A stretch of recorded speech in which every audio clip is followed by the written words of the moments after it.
This is the story about the time that I went crazy. Now, I want to give a bit of backstory to this, why I feel comfortable talking about it, and kind of what happened. I think there's a lot of takeaways from this video, so if you stick around, by the end I'll probably talk about how I was able to get myself out of this hole that I kind of spiraled into, and the reason why it's made me so much stronger. And I'm proud of it. I'm proud of that version of myself because it made me stronger. Because if I can overcome myself, I can overcome anything that's external. I think a lot of men and women too, we undergo these like mental battles that no one really knows or is aware of. These battles that are not really easy to talk about. They don't really have space in society. Unfortunately, I feel like it doesn't have space in society, and that's been kind of my experience. But also I do feel like there was a time where I believed that this was fully true. Now, more people than you think are facing mental battles, and if you're going through that, then you're not alone. That's kind of like one of the main messages of this video, but more so what I learned, what it taught me, how it's made me a complete person, and it's made me stronger, because there is no lowest point I could ever reach. If I've already reached rock bottom, there's not much further I could really go. Now, getting to the story, I was around 17 years old at the time, and around this time I had my exams coming up. In the UK, we have something called the A-levels. I don't know what is the equivalent of them in the US, but I was 17 at the time, and I'd done really well in my GCSEs. So these are the exams that you do when you're around 16, and they're like the main exam. Then you go on to do your A-levels, which is high school. Then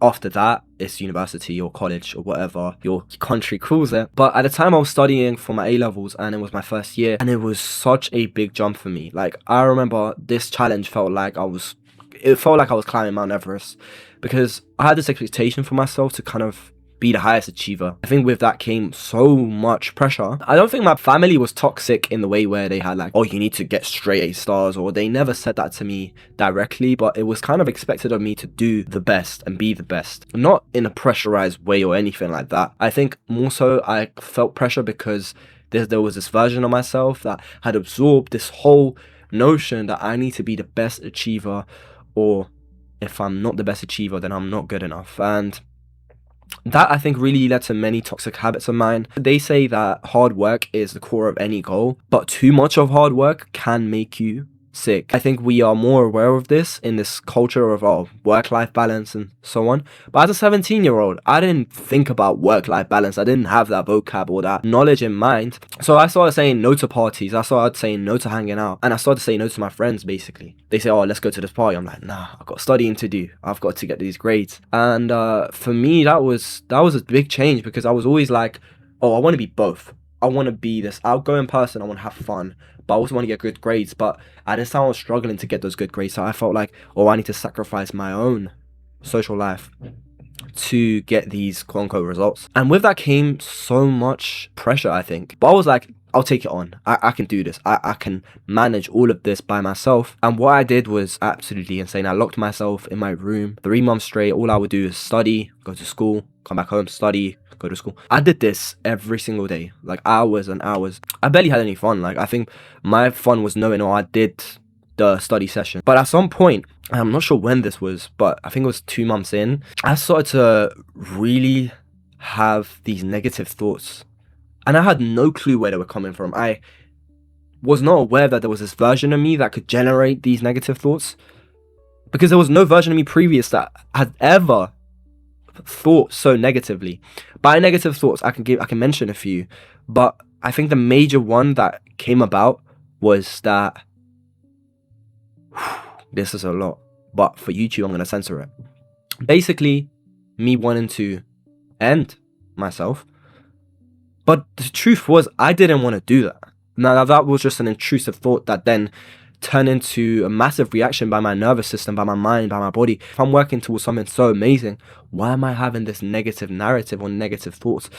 And it turned into a mental battle of like, oh, I'm not this version that wants to do set thing, which I mentioned. I just kept having those thoughts, and it wouldn't stop. And I remember at some point I would go into school, or I would hang around my family, and they would ask me, oh, are you okay? And I would say, yeah, I'm okay. But I knew I wasn't okay inside. I had this running thought loop, negative thought loop, that would not end, and I couldn't really get like peace from it. So I went through it. I was like, I can push through this as well, because I had this mentality that I can break through anything. But I also realized that at some point I was like, this is not going well for me. Like, I'm not being as effective as I was. I ended up getting decent grades, but it wasn't the best grades. And I was like, oof. I was like, was this even worth it? I studied so hard for months on end, and all I got was this mental condition of just going sick because of all this pressure that I kind of create for myself, really. And this negative thought that I battled with every day. And at the time I wasn't even, that's what really pissed me off. It's like, it created this like internal battle of, I don't want to do this, but I had this thought. After a few months I was like, oh my god, I'm actually going and say, like, I'm actually not okay. I remember at the time I was like, if I reach out to anyone, I'm going to be deemed as this crazy person that wants to end themselves, and I'm going to be sectioned in the hospital. Like, genuinely, that's what I thought. Like, that was what I thought, and I was so scared of that too. And I was like, I'm going to lose like this version of myself. And at the time I was like, okay, what can I really do about this? I was like, I'm fed up. And I was so lucky because right around this time school ended. Like, I was on holiday, and I was like, okay, I've done my exams. I was like, now I need to fix this mental health issue that I created for myself. I was like, what do I do? Where do I go? And I couldn't tell no one. I couldn't tell my friends. I couldn't tell my family at the time. As a young person, 17 years old, I was like, yo, I'm going through hell, man. And I think a lot of people that go through like mental health, like, they know how that feels, where like you literally feel like, I remember I watched the Joker movie and I was like, I feel like I'm the Joker. Like, I'm actually not from this world. Like, I don't feel okay. But also at my core, I've always been heavily optimistic. Like, my belief is there's always a good that comes out of something bad. I don't know why I always believe that, but internally I always told myself that. I was like, okay, wait, if I've gone crazy, if I've gone this dark path, there has to be a purpose behind this. There's a reason why I'm here. And I remember I was like, okay, I'm going to do something about it. I think one of the first things that I did was like, I've got to get active. I've got to start working out, like something to just take my mind off things. I've got to get out of the house and I have to take my mind off things. And the first thing that popped into my head, and this really saved me, was the gym. Like, oh my god, I remember I would work out and I was like, I feel a little bit better. I still got this mental battle, but it will come back again. The thoughts will come back again. The feelings will come back again. These neurological pathways I had created because of this mental illness. I was like, oh my god. And I was like, fuck it. We'll do it again. We'll keep trying. I'll try whatever that works. I tried affirmations. Affirmations for me was like a bit of hope, but still didn't get me nowhere. Affirmations didn't work. I tried gym. That was working a lot, actually. It was having such a positive impact, but it took so long. It took like months. It took like 2 months. And I was like, spending time in nature, meditating. And I think one of the three, like these three things, meditating, the gym, and I think reading books, is like what really saved me and brought me out of this thought loop that I created for myself.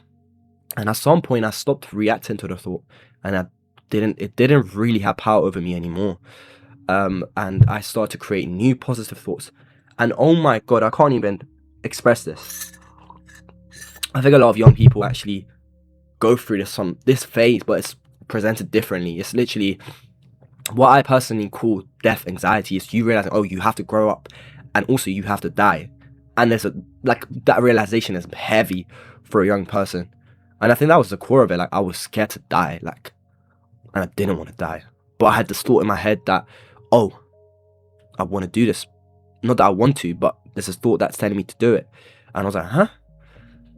I really felt crazy. And yeah, after those 3 months of just spending time healing, meditating, gym, I still hadn't told nobody at this point, by the way. I think I called my friend and I briefly said, I'm going through something. I just have to get off my chest. This close friend of mine had gone through mental health issues when he was younger, but I could never understand. I was like, this version of me is so strong, I would never go through it. And that's why I now realize there's this thing called mental health, physical health, and spiritual health, if you want to add that layer, if you do believe in it. But I was so naive at the time. I was so young. I didn't know any better. I didn't believe in that shit, man. I didn't believe in depression. I didn't believe in anxiety. I didn't believe in none of this bullshit. Because in my whole life, I was so positive. I was the most positive person you meet. I was the most happiest person you meet. I had an amazing family. I had great friends. And yet, I went crazy. So I couldn't believe it. I was like, this version of me that's so strong is actually so weak.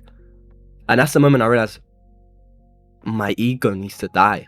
This ego that I created or that picked up from the earth is so faulty, because I need to be this particular version of myself, this perfect version. Otherwise, I am not good enough. And because of that, that was, I think, the core of it. It was like, oh, if I'm not these quote unquote grades that are made up, by the way, someone created those grades, the grading system, then I'm not good enough.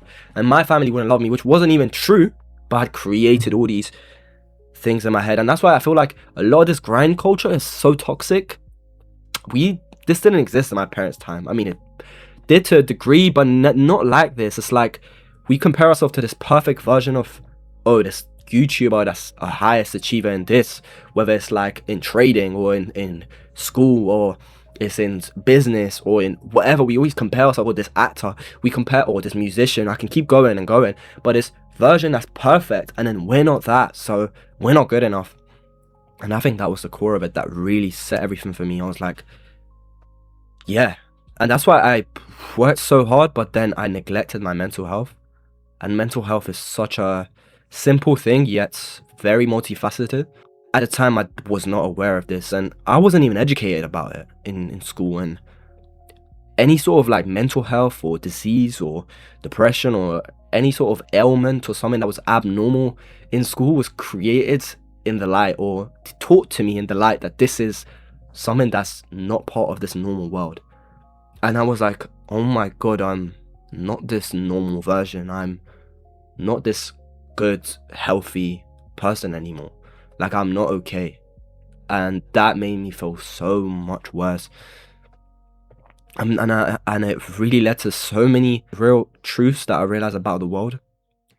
And that I don't need to be anything to be happy, to be successful. I don't need any of this. Because if it's going to make me sick, I don't want it. And that's when I realized, oh my god, like, it's not worth it if you lose your health. Like, genuinely.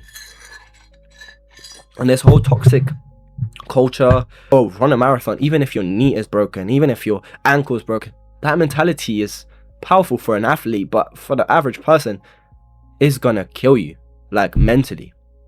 That you need to sabotage yourself to become something. Yes, everything takes sacrifice, but not like this. And that was the biggest life lesson I learned. I was like, wow, this is the importance of quote unquote having a balance, and also realizing how important your mental health is, how you treat yourself, how you love yourself, the thoughts that you have, how you spend your time, and the direction that you want to take in your life. At the time, what mattered to me the most was healing myself and finding health again. And I was like, I'm never going to neglect this ever again.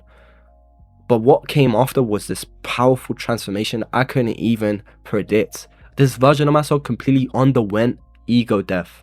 I realized that this version of me didn't really exist, but I had created this toxic version. And I didn't really know who I was anymore, because the version that I believed in wouldn't have experienced this mental health issue.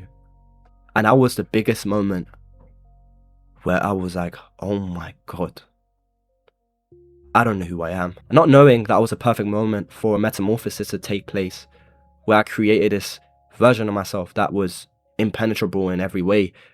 Not in the sense that I wasn't human, but I couldn't go any lower. So whatever happens from this point onwards is a blessing, as long as I got my health. And I spent so much time building positive beliefs, working out, building the best body that I could at the time, going to uni and working hard towards my goals, yet having a balance, still going out, enjoying myself, and realizing what really matters is, number one, our health, and two, our enjoyment of this life. What's it worth if you achieve that big dream of yours, but you didn't actually enjoy the journey, or you didn't actually enjoy or reach the fruits of your labor? That was a scary moment for me. And that was the story of when I went crazy. That version of me was so naive, but yet so smart.